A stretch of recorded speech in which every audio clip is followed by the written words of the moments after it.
¿Fuiste a ver ahorcar a los prisioneros ayer?, le preguntó Syme. Estaba trabajando, respondió Winston en tono indiferente. Lo veré en el cine, seguramente. Un sustitutivo muy inadecuado, comenzó Syme. Sus ojos burlones recorrieron el rostro de Winston. Te conozco, parecían decir los ojos. Veo a través de ti. Sé muy bien por qué no fuiste a ver ahorcar a los prisioneros. Intelectualmente, Syme era de una ortodoxia venenosa. Por ejemplo, hablaba con una satisfacción repugnante de los bombardeos de los helicópteros contra los pueblos enemigos, de los procesos y confesiones de los criminales del pensamiento y de las ejecuciones en los sótanos del Ministerio del Amor. Hablar a él suponía siempre un esfuerzo por apartarle de esos temas e interesarle en problemas técnicos de neolingüística, en los que era una autoridad y sobre los que podía decir cosas interesantes. Winston volvió un poco la cabeza para evitar el escrutinio de los grandes ojos negros. «Ah, fue una buena ejecución», dijo Syme, añorante. «Pero me parece que estropían el efecto atándoles los pies. Me gusta verlos patalear. De todos modos, es estupendo ver cómo sacan la lengua, que se les pone azul, de un azul tan brillante. Ese detalle es el que más me gusta». «El siguiente, por favor», dijo la proletaria del delantal blanco que servía tras el mostrador. Winston y Syme presentaron sus bandejas. A cada uno de ellos les pusieron su ración. Guiso con un poquito de carne, algo de pan, un cubito de queso, un poco de café de la Victoria y una pastilla de sacarina. «Allí hay una mesa libre, debajo de la telepantalla», dijo Syme. «De camino podemos coger un poco de ginebra». Les sirvieron ginebra en unas terrinas. Se abrieron paso entre la multitud y colocaron el contenido de sus bandejas sobre la mesa de tapa de metal, en una esquina de la cual había dejado alguien un chorreón de grasa del guiso, un líquido asqueroso. Winston cogió la terrina de ginebra, se detuvo un instante para decidirse y se tragó de un golpe aquella bebida que sabía a aceite. Le acudieron lágrimas a los ojos como reacción y de pronto descubrió que tenía hambre. Empezó a tragar cucharadas del guiso, que contenía unos trocitos de un material sustitutivo de la carne. Ninguno de ellos volvió a hablar hasta que vaciaron los recipientes. En la mesa situada a la izquierda de Winston, un poco detrás de él, alguien hablaba rápidamente y sin cesar, una cháchara que recordaba al cuacuá de un pato. Esa voz perforaba el jaleo general de la cantina. «¿Cómo va el diccionario?», dijo Winston elevando la voz para dominar el ruido. «Despacio», respondió Syme. «Por los adjetivos. Es un trabajo fascinador». En cuanto oyó que le hablaban de lo suyo, se animó inmediatamente.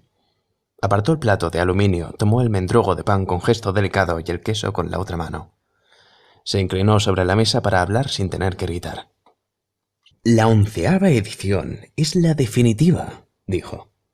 «Le estamos dando al idioma su forma final, la forma que tendrá cuando nadie hable más que neolengua.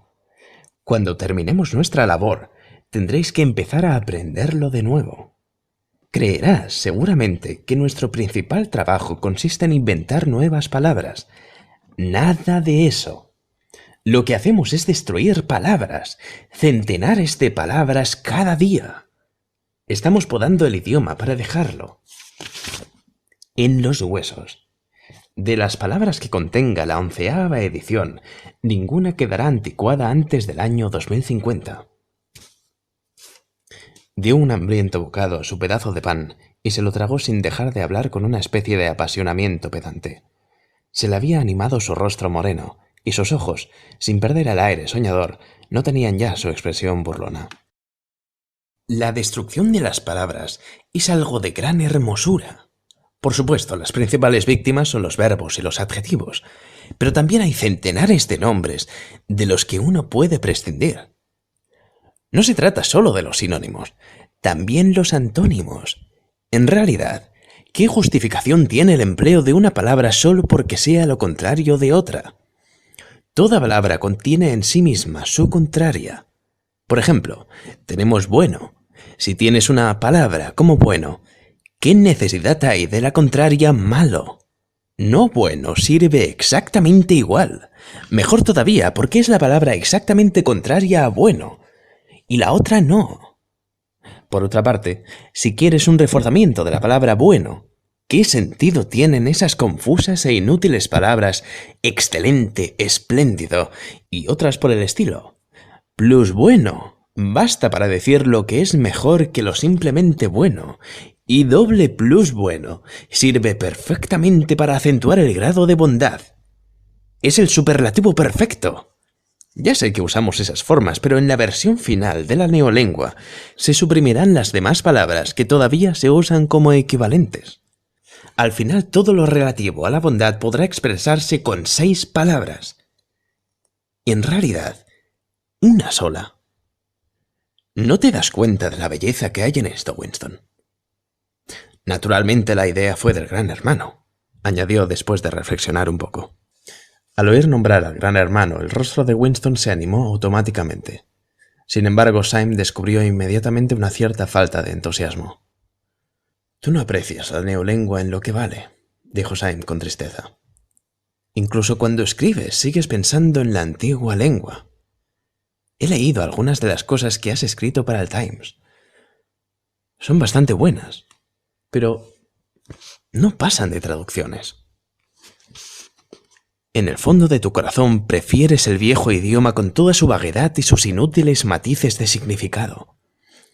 No sientes la belleza de la destrucción de las palabras. ¿No sabes que la neolengua es el único idioma del mundo cuyo vocabulario disminuye cada día?» Winston no lo sabía, naturalmente. Sonrió. Creía hacerlo agradablemente, porque no se fiaba de hablar. Syme comió otro bocado del pan negro, lo masticó un poco y siguió. ¿No ves que la finalidad de la neolengua es limitar el alcance del pensamiento, estrechar el radio de acción de la mente? Al final acabaremos haciendo imposible todo crimen del pensamiento. En efecto, ¿cómo puede haber crimen tal si cada concepto se expresa claramente con una sola palabra? Una palabra cuyo significado esté decidido rigurosamente y con todos sus significados secundarios eliminados y olvidados para siempre. Y en la 11ª edición nos acercamos a ese ideal, pero su perfeccionamiento continuará mucho después de que tú y yo hayamos muerto. Cada año habrá menos palabras y el radio de acción de la conciencia será cada vez más pequeño. Por supuesto, tampoco ahora hay justificación alguna para cometer un crimen por el pensamiento. Solo es cuestión de autodisciplina, de control de la realidad. Pero llegará un día en que ni esto será preciso. La revolución será completa cuando la lengua sea perfecta. Neolengua es Ingsoc, e Ingsoc es neolengua, añadió con una satisfacción mística. ¿No se te ha ocurrido pensar, Winston, que lo más tarde, hacia el año 2050, ni un solo ser humano podrá entender una conversación como esta que ahora sostenemos? Excepto, empezó a decir Winston dubitativo, pero se interrumpió alarmado. Había estado a punto de decir excepto los proles, pero no estaba muy seguro de que esta observación fuera muy ortodoxa. Sin embargo, Syme adivinó lo que iba a decir. Los proles no son seres humanos, dijo. Hacia el 2050, quizá antes, habrá desaparecido todo conocimiento efectivo del viejo idioma. Toda la literatura del pasado habrá sido destruida. Chaucer, Shakespeare, Milton, Byron, solo existirán en versiones neolingüísticas, no solo transformados en algo muy diferente, sino convertidos en lo contrario de lo que eran. Incluso la literatura del partido cambiará. Hasta los eslogans serán otros. ¿Cómo vas a tener un eslogan como el de la libertad es la esclavitud, cuando el concepto de libertad no exista? Todo el clima del pensamiento será distinto. En realidad, no habrá pensamiento en el sentido en que ahora lo entendemos. La ortodoxia significa no pensar, no necesitar el pensamiento. Nuestra ortodoxia es la inconsciencia. De pronto tuvo Winston la profunda convicción de que uno de aquellos días vaporizarían a Syme. Es demasiado inteligente, lo ve todo con demasiada claridad y habla con demasiada sencillez. Al partido no le gustan estas gentes. Cualquier día desaparecerá. Lo lleva escrito en la cara.